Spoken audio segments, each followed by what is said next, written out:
Est-ce qu'au moment de l'enlèvement, tous les chrétiens seront enlevés en même temps? Bien, restez à l'écoute parce que dans quelques instants, je vais répondre à cette question.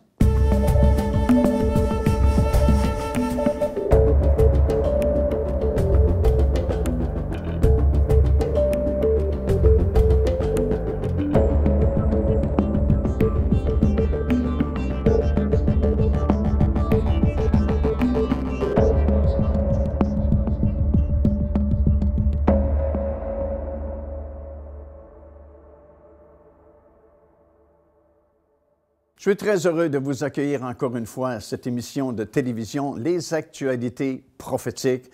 Bien, nous sommes en train d'étudier cette espérance bénie, cette bienheureuse espérance, comme dit l'apôtre Paul, l'enlèvement des croyants au son de la trompette de Dieu. Et on s'est posé plusieurs questions concernant ce glorieux événement-là. Des questions comme quand cet événement va-t-il arriver? Qui fera partie de façon précise de cet enlèvement-là?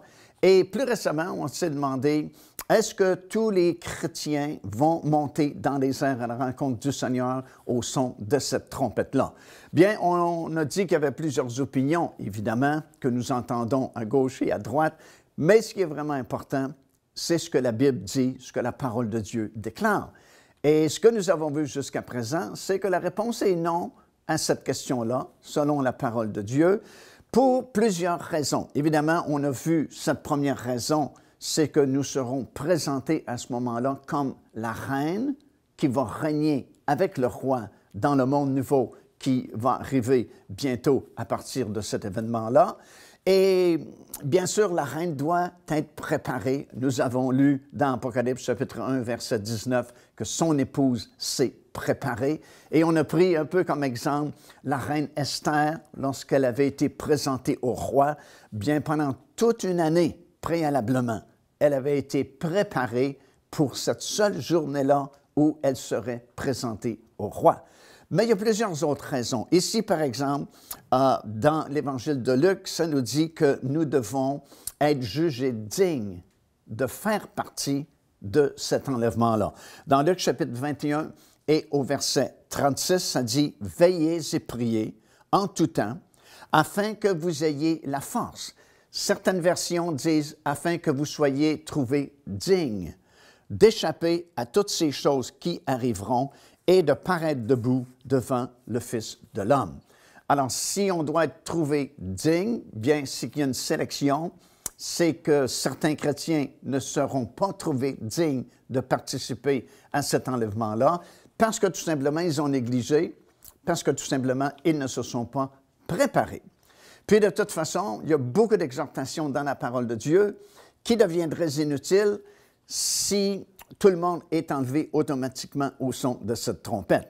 Par exemple, ici, dans 1 Jean, dans le 2e chapitre et au verset 28, l'apôtre Jean dit ceci, « Et maintenant, petits enfants, demeurez en lui, afin que, lorsqu'il paraîtra, nous ayons de l'assurance et qu'à son avènement, nous ne soyons pas confus et éloignés de lui. » Alors, tout d'abord, Jean nous exhorte à demeurer en lui. Bien sûr, personne de lui-même ne peut se placer en Jésus-Christ. Ça, c'est le miracle de la conversion. Lorsque nos cœurs se convertissent et que nous acceptons le Seigneur Jésus-Christ, Dieu va nous prendre et il va nous placer en Jésus-Christ. Ça, c'est dans 1 Corinthiens, 1er chapitre, versets 30 et 31. Ça dit, « C'est de Dieu que vous êtes en Jésus-Christ. » Et ça prend un miracle pour être placé en Jésus-Christ. Et ce miracle vient à la suite de notre conversion. Mais maintenant que nous avons été placés en lui, nous sommes exhortés ici à demeurer en lui, parce que si nous ne demeurons pas en lui, Jean dit à son avènement, c'est possible que nous soyons confus et trouvés éloignés de lui. Alors, si automatiquement tous ceux qui s'appellent chrétiens sont enlevés lorsque la trompette va sonner, bien, je n'ai pas besoin d'une exhortation comme celle-ci de demeurer en lui pour ne pas être trouvé confus et éloigné de lui. Ça veut dire aussi qu'à ce moment-là, à son avènement, comme Jean dit, certains, malheureusement, seront trouvés éloignés et, conséquemment, seront confus parce qu'ils vont manquer ce grand événement l'enlèvement des croyants. Une troisième raison aussi, c'est qu'il va revenir, la Bible nous dit, dans un instant, dans un clin d'œil. Et bien sûr, personne ne sait d'avance ce moment-là, cet instant-là précis, et conséquemment, je dois me préparer en tout temps pour être certain que je suis prêt, que je suis debout lorsque le Fils de l'homme paraîtra, comme l'exhortation que nous avons lue dans l'Évangile de Luc. Alors, toutes ces exhortations-là, tous ces versets-là que nous lisons, et là, j'en ai lu que 2 ou 3, mais avec votre Bible, vous pouvez suivre les références qui sont données en dessous de ces versets-là et en trouver plusieurs autres qui vont tous dans le même sens, dans le sens de il faut se préparer pour cet événement-là. Et parce que nous savons que nous sommes dans les derniers jours, bien, ça devient notre responsabilité de veiller et de prier. Comme Jésus a dit, il a dit, quand vous verrez ces choses commencer à arriver, redressez-vous, dit-il, élevez votre tête parce que votre délivrance approche. Or, nous savons que nous sommes cette génération qui non seulement commence à voir ces choses, mais qui déjà a vu la grande majorité de tous ces signes, de toutes ces choses dont Jésus mentionne ici dans l'Évangile de Luc au chapitre 21. Et conséquemment, c'est notre responsabilité de nous redresser, de lever notre tête et de se préparer pour ne pas manquer ce glorieux événement, l'enlèvement des croyants. Procurez-vous cet enseignement disponible dès maintenant sur notre site web au www.paindevie.org. En visitant notre boutique web, vous pourrez commander ou même télécharger les enseignements. Vous trouverez aussi plusieurs autres produits contenant des centaines de sujets pour votre édification. Une quatrième raison pour laquelle tous les chrétiens ne monteront pas lorsque cette trompette va sonner, mais uniquement ceux qui se sont préparés, c'est que dans l'Évangile de Matthieu, le chapitre 25, nous avons cette fameuse parabole concernant les 10 vierges qui sont parties à la rencontre de l'époux. Dans cette parabole, s'adresse à l'Église du Seigneur Jésus-Christ et s'adresse à l'Église dans les derniers jours, puisque le premier mot de ce chapitre 25, c'est « alors ». Et bien sûr, « alors » enchaîne ce qui a été dit dans le chapitre précédent, le chapitre 24. Et comme tout le monde sait, le chapitre 24 de Matthieu parle des événements de la fin, de la dernière génération, avant le retour du Seigneur Jésus-Christ. Et le Seigneur continue son discours en disant « alors ». À ce moment-là, au temps de la fin, voici, en d'autres mots, à quoi va ressembler l'ensemble de mon Église. L'ensemble de mon Église va ressembler à 10 vierges qui sont parties à la rencontre de l'époux. 5 étaient prudentes et 5 étaient imprudentes. Les prudentes avaient pris une réserve d'huile avec elles, tandis que les imprudentes n'avaient pas pris de réserve d'huile. Et le texte dit, comme l'époux tardait, toutes s'assoupirent et s'endormirent, mais au milieu de la nuit, on a crié, « Voici l'époux », et toutes ces vierges se sont réveillées pour se rendre compte qu'un groupe parmi eux était prêt, tandis que l'autre groupe, la moitié en fait de ces 10 vierges, n'était pas prêtes parce qu'elles n'avaient plus d'huile dans leur lampe, et parce qu'elles avaient été imprudentes, elles n'avaient pas pris de réserve d'huile avec elles, donc la lampe ne brille plus. Pourquoi est-ce que 5 parmi les 10 n'ont pas pris d'huile? Parce qu'elles ont été tout simplement négligentes. Et l'huile, vous savez, à l'époque biblique, provenait des olives. C'était de l'huile d'olive. Et pour obtenir cette huile, il fallait broyer les olives dans un broyeur d'olives dont il y a encore certains qui sont très bien préservés en Israël, dont celui qui se trouve à Capharnaüm. Lorsque nous visitons cet endroit avec un groupe, on fait remarquer aux gens comment ce cylindre, ce broyeur d'olives est bien préservé dans cette région-là.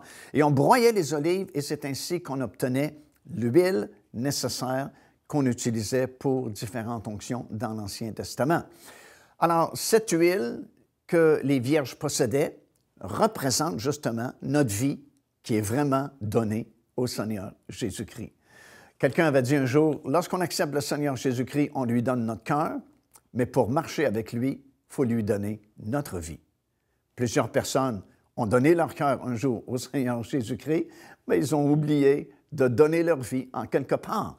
Et vous savez, le Seigneur nous a donné un bel exemple de cela lorsqu'il a agonisé dans le jardin de Gethsémani et qu'à 3 reprises, il a prié le Père disant « Si c'est possible que cette coupe s'éloigne loin de moi. » Et à 3 reprises, le Père a répondu « Non, ce n'est vraiment pas possible parce que tu es le seul qui peut payer le prix du rachat de l'humanité. » Et à 3 reprises aussi, Jésus a répondu « Que ta volonté se fasse et non pas la mienne. » Et j'ai appris plus tard que le mot « Gethsémani », là où se trouvait Jésus lorsqu'il a fait cette prière, veut dire justement « broyeur d'olives ». Et lorsque nous acceptons le Seigneur Jésus-Christ, vous savez, nous allons vivre de belles expériences. Il y a beaucoup de bénédictions qui vont suivre notre décision de donner notre vie au Seigneur Jésus-Christ. Mais vous savez, tôt ou tard, le Saint-Esprit va nous conduire dans notre jardin de Gethsémani à nous, où nous allons devoir prendre une décision, faire la volonté de Dieu dans notre vie ou faire à notre volonté. Nous allons devoir choisir entre vraiment céder notre vie au Seigneur et garder notre vie. Et le Seigneur n'y est pas allé par 4 chemins, vous savez. Un jour, il a dit, « Si quelqu'un veut devenir mon disciple, première condition, qu'il renonce à lui-même. Deuxièmement, qu'il se charge de sa croix. Et troisièmement, qu'il me suive. » Alors, pour être plus qu'un simple croyant, devenir un disciple du Seigneur Jésus-Christ, obtenir cette huile précieuse qui est nécessaire et surtout très importante à notre époque, à la fin, dans notre génération, bien, il faut vraiment renoncer à notre vie au profit de la vie que le Seigneur Jésus-Christ veut nous donner. Nous devons nous charger de notre croix. Se charger de sa croix ne veut pas dire être sous la maladie et sous la condamnation, mais bien au contraire, c'est de choisir à tous les jours le chemin de la croix plutôt que le chemin du monde. Chaque jour de notre vie, nous sommes confrontés à des décisions, à des choix. Nous faisons des dizaines de choix par jour et nous devons toujours choisir, si on veut être un disciple du Seigneur Jésus-Christ, toujours choisir la façon de la croix au détriment du monde qui est autour de nous. Et finalement, nous sommes appelés à le suivre. Et en faisant cela, Jésus dit, celui qui voudra perdre sa vie ou celui qui cédera sa vie va la gagner. Mais celui qui veut garder sa vie va la perdre un jour. Alors, c'est clair dans la parole du Seigneur, l'huile qu'il y avait dans le vase de ces lampes-là, que ces vierges le possédaient, cette huile-là vient de notre consécration au Seigneur Jésus-Christ. Vient du fait qu'on a cédé notre vie. Nous vivons pour lui. Un peu comme l'apôtre Paul a dit un jour, « Ce n'est plus moi qui vis, mais c'est Christ qui vit en moi. » Et dès l'instant où on peut dire « Ce n'est plus moi qui vis », parce que Seigneur, non seulement je t'ai accepté dans mon cœur comme mon Seigneur et Sauveur personnel, mais je t'ai donné ma vie, je vis pour toi, je marche tous les jours pour toi, bien nous sommes certains que nous possédons une réserve d'huile dans notre lampe qui va briller jusqu'à la fin. Et lorsque ce cri se fera entendre, « Voici l'époux », ben nous aurons de l'huile encore dans notre lampe parce que tous les jours, nous avons pris la décision de marcher avec le Seigneur Jésus-Christ et l'huile va continuellement être là parce qu'elle est fournie par le Seigneur. Joignez-vous à nous afin de célébrer le Seigneur et entendre le message de la parole de Dieu par l'évangéliste Mario Massicotte. Venez recevoir ce que Dieu a préparé pour vous. Visitez notre site web www.paindevie.org afin de connaître notre itinéraire. Nous serions très heureux de vous rencontrer et de vivre des moments forts avec le Seigneur.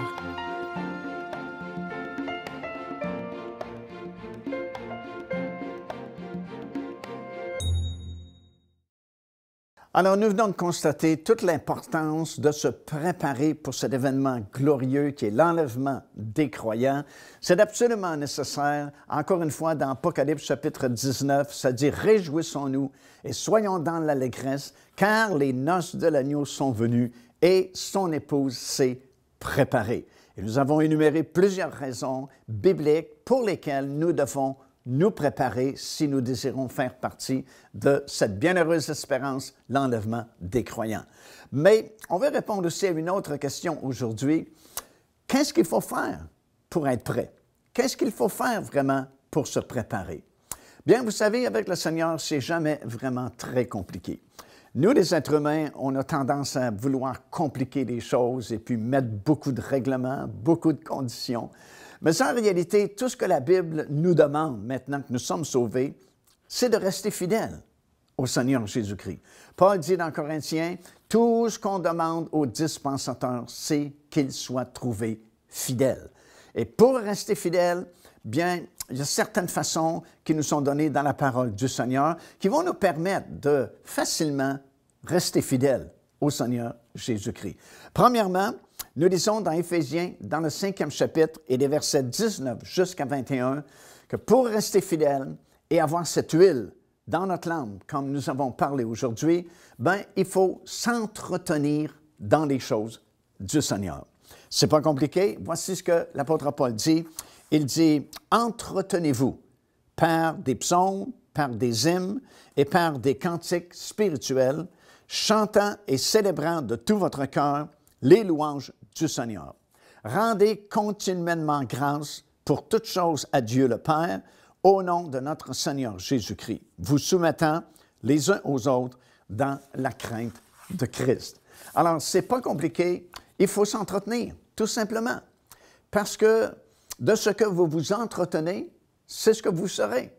Et puis, depuis la chute de nos premiers parents dans le Jardin d'Éden, il y a très longtemps, de toute façon, tout ce que nous avons ici-bas doit être entretenu. Bon, vous avez une voiture, si vous ne l'entretenez pas, elle va disparaître rapidement. Vous avez une maison, il faut l'entretenir, sinon il y a beaucoup de réparations à venir. Notre corps physique, il faut l'entretenir. N'importe quoi que nous avons sur cette terre, nous devons l'entretenir. Bien, c'est la même chose dans le domaine spirituel. Ce n'est pas suffisant d'avoir accepté le Seigneur un jour, d'avoir connu le Seigneur Jésus-Christ un jour comme notre Seigneur et notre Sauveur.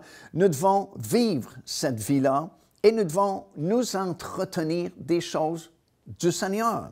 Parce que si on ne s'entretient pas des choses du Seigneur, il y a un ennemi qui est là juste devant nous, qui va vous occuper avec son domaine à lui, avec les choses du monde. Et si vous vous entretenez des choses du monde, bien, vous allez être rempli du monde. Mais si vous vous entretenez des choses du Seigneur, bien, vous allez être rempli du Seigneur aussi. Et l'apôtre Paul nous donne toute une liste ici de moyens par lesquels nous pouvons nous entretenir et rester fidèles, garder notre flamme qui brûle continuellement, garder notre lampe continuellement allumée. Il dit par des psaumes. Bien sûr, au moment où Paul va écrire ça aux Éphésiens, le Nouveau Testament n'est même pas encore écrit. On est en train de le vivre, le Nouveau Testament. Mais il va dire, entretenez-vous par les psaumes. Pourquoi les psaumes? Parce que les psaumes, bien, ce sont des items de consolation extraordinaires qui couvrent à peu près tous les problèmes, toutes les épreuves, toutes les tristesses que vous pouvez rencontrer dans votre marche avec le Seigneur Jésus-Christ. Il y a un psaume en quelque part qui couvre ça et qui va vous consoler dans la situation où vous êtes. Le livre des psaumes, vous savez, la majorité des psaumes, de toute façon, ont été écrits à la tente de David. Quand il y a eu cette brèche prophétique dans l'Ancien Testament, alors que David avait ramené l'Arche de l'Alliance, non pas dans le tabernacle Silo, mais il l'avait ramené sur une petite colline à Jérusalem, la montagne de Sion, avait tout simplement placé une tente au-dessus et avait invité la population à venir se réjouir, chanter, danser, parce que la gloire de l'Éternel était revenue en Israël. Et la majorité des psaumes que vous avez dans votre Bible ont été composés là, à la tente de Sion, à la tente de David, sur la montagne de Sion, dans une atmosphère de liberté, de joie, parce que la gloire de l'Éternel était revenue. C'est pourquoi les psaumes sont tellement inspirants et vont vous permettre de rester fidèles au Seigneur. Par des hymnes, dit-il, des chants spirituels, chantant et célébrant de tout votre cœur les louanges du Seigneur. Il y a vraiment une force lorsque nous confessons la parole de Dieu Et un des moyens par excellence pour confesser la parole de Dieu, c'est de chanter. Si jamais vous êtes triste, vous avez un combat, vous avez une lutte quelconque, mettez-vous à chanter là où vous êtes. Si vous pouvez le faire à haute voix, c'est encore mieux. Sinon, chantez dans votre cœur les louanges du Seigneur et la victoire va revenir et ça va vous entretenir, ces choses-là, à tous les jours, dans les choses de Dieu. Et de cette façon-là, vous êtes toujours prêts. Et si ce glorieux événement arrive aujourd'hui, bien, vous êtes prêts parce que vous vous êtes entretenus dans les choses de Dieu. Devenez partenaire avec ce ministère par votre soutien financier et aidez-nous à planter le flambeau de l'Évangile à travers le monde entier. Vous recevrez un enseignement audio à tous les mois de la part de l'évangéliste Mario Massicotte, ainsi que notre bulletin de nouvelles prophétiques incluant des enseignements bibliques, des nouvelles du ministère et des commentaires sur les actualités prophétiques, telles que vues pendant cette émission. Débutez dès aujourd'hui en visitant notre site web www.paindevie.org ou par courriel à info@paindevie.org ou en nous écrivant à Pain de Vie, casier postal 426 800 Square Victoria, Montréal, Québec, H4Z 1J7.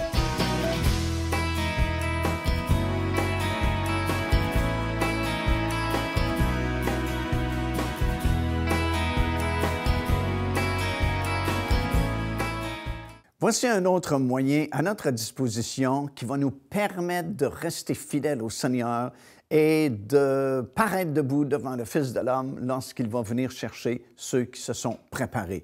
La Bible dit dans Hébreux, chapitre 2, des versets 1 jusqu'à 4, de rester attachés aux choses que nous avons entendues, sinon nous serons emportés loin d'elles. Écoutez ce que l'apôtre dit. Il dit, c'est pourquoi nous devons d'autant plus nous attacher aux choses que nous avons entendues, de peur que nous soyons emportés loin d'elles. Ça veut dire qu'il ne faut pas trop s'éloigner de la simplicité de la parole de Dieu. Aujourd'hui, c'est un petit peu plus compliqué parce qu'à cause des moyens de communication modernes que nous avons, il y a beaucoup de facilité pour entendre à peu près n'importe quoi, toutes sortes de doctrines, toutes sortes de philosophies qui sont prêchées via les moyens de communication. Et souvent, nous compliquons tellement les choses que nous nous éloignons de la saine doctrine ou nous nous éloignons de la simplicité de l'Évangile du Seigneur Jésus-Christ. Et Paul va dire à un moment donné aux Corinthiens, il dit, vous êtes éloignés de la simplicité de l'Évangile du Seigneur Jésus-Christ. L'Évangile est très simple, puis c'est résumé dans 1 Corinthiens, le 15e chapitre. Paul dit, « Je vous rappelle l'Évangile que je vous ai annoncé, c'est-à-dire que Christ est mort pour nos péchés, il a été enseveli, et le troisième jour, il est ressuscité d'entre les morts. » Ça, c'est la base, c'est la fondation de l'Évangile du Seigneur Jésus-Christ. Bien sûr, il y a plusieurs autres doctrines qui sont fondées sur ce fondement-là, que Christ est mort, il est enseveli et il est ressuscité 3 jours et 3 nuits après. Mais il faut garder cette simplicité-là de l'Évangile et revenir continuellement à ces enseignements-là de base, ce que Paul va appeler encore une fois la saine doctrine, parce que nous sommes prévenus que dans les derniers jours, plusieurs vont s'attacher à des doctrines de démons, et Jude parle même de faux prophètes qui seront comme des écueils au milieu de vous. Vous savez, un écueil, c'est comme une espèce de rocher qui est là dans la mer, que le bateau ne voit pas, mais si le bateau heurte cet écueil-là, bien, le bateau va s'échouer, va chavirer. Et souvent, c'est ce qui arrive dans la vie chrétienne. On ne surveille pas les écueils qui sont là, placés par de faux enseignements, placés par de faux prophètes qui vont annoncer différentes doctrines et qui s'éloignent de la simplicité de la parole du Seigneur. Bien, Paul nous exhorte ici de ne pas s'éloigner de ce que nous avons entendu, mais de rester attaché à la saine doctrine.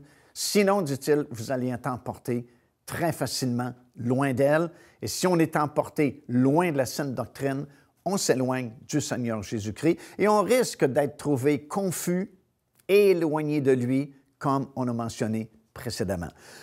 Troisième façon de s'entretenir, d'être préparé, d'être trouvé fidèle, si vous voulez, quand le Seigneur va revenir, c'est en ne se conformant pas au siècle dans lequel nous vivons. Ça, c'est mentionné dans Romains, le chapitre 12 et au verset 2. L'apôtre Paul dit ceci, « Ne vous conformez pas au siècle présent, mais soyez transformés par le renouvellement de l'intelligence, afin que vous discerniez quelle est la volonté de Dieu, ce qui est bon, agréable et parfait. » Il y a deux choses ici à mentionner. Paul dit, « Ne vous conformez pas au siècle dans lequel vous vivez. » Pour lui, c'est il y a 2000 ans passé. Déjà, ce n'était pas facile d'être un enfant de Dieu au sein de cette génération-là, mais c'est probablement encore plus difficile aujourd'hui, puisque le même apôtre avait dit que dans les derniers jours, il y aura des temps difficiles. Et la première recommandation qu'il fait, c'est de ne pas se conformer à la pensée du monde, de notre génération, mais à être transformé par le renouvellement de notre intelligence, par la parole du Seigneur.